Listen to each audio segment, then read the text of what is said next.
রাজপথে দুরন্ত গতিতে চলছে গাড়ি, জমাট বাঁধা পথে একটু সুযোগ পেলেই ছুটতে চায় মোটর বাইক, কার। তবে সমস্যাটা হয় গতির নেশায় বুঁদ তরুণরা যখন ব্যস্ত রাস্তায় প্রতিযোগিতায় নামেন। পথচারীদের জীবনকে ঝুঁকিতে ফেলার পাশাপাশি কখনো নিজের জীবন দিয়েও মাসুল গুনতে হয়।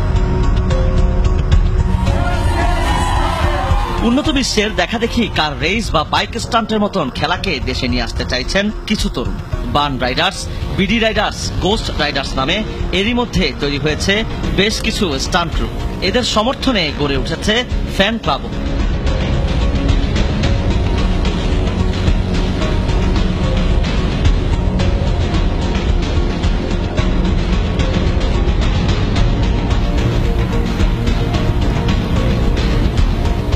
পূর্বাচলের ৩০০ ফিট বসুন্ধরা, উত্তরা, দিয়াবাড়ি সহ বেশ কিছু নিরিবিলি রাস্তায় নিবিষ্ট মনে চলে অনুশীলন।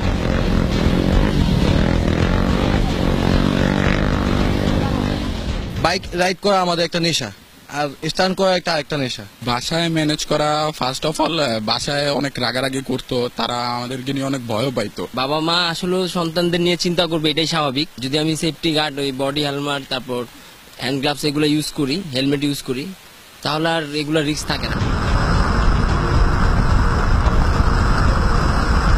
দক্ষ বাইক রাইডাররা আবার আগ্রহীদের শিক্ষাও দিচ্ছেন। স্টান মোড করা দেখেই আর কি এগুলা ধরে, পেপারস কিন্তু লিগ্যাল থাকে। এটা যদি আমরা অবসর সময়গুলো এটা না করতাম, দেখা যাচ্ছে এটা মাদকের দিকে বা অন্য কোনো খারাপ দৃষ্টিতে চলে যেত। ঝুঁকি জেনেও জীবন বাজি রেখে এতে ঝুঁকছেন স্বপ্নবাজ কিছু তরুণ। আমাদের দেশে বাইক স্ট্যান্ডটা সরকার থেকে ওইরকম ভাবে পারমিট দেয় নাই, বাট বাইরে বিদেশে আমরা দেখি যে বাইক স্ট্যান্ড এটা জনপ্রিয় একটা গেম।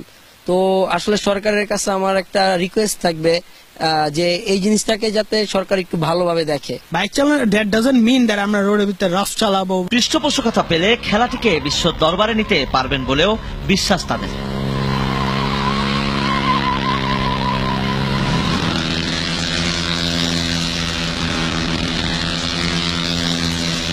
তারা বিভিন্ন শো করতে পারতেছে। তো আমরা যদি এরকম কোনো স্পন্সর পেতাম বা এই ধরনের কোনো সুযোগ সুবিধা পেতাম, আমরা স্পোর্টসটাকে আরো অনেক দূর এগিয়ে নিয়ে যেতে পারতাম।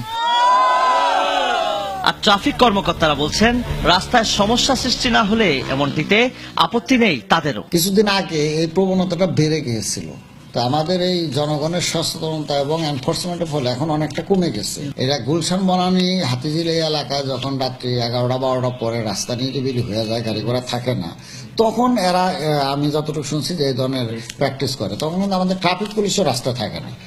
কিন্তু নর্মাল যখন ট্রাফিক রাস্তা থাকে তখন কিন্তু এই ধরনের কাজ তারা করে না, আর তখন কিন্তু তারা স্পিডও পাবে না।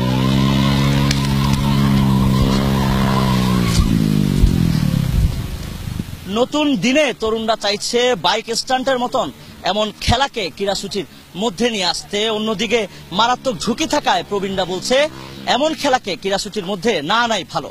এই জেনারেশন গ্যাপ কবে ঘুচবে তা জানে না কেউ, কিন্তু সবাই বলছে যে পর্যাপ্ত নিরাপত্তা নিয়ে এমন খেলাকে দেশে আনলে আপত্তি নেই কারো।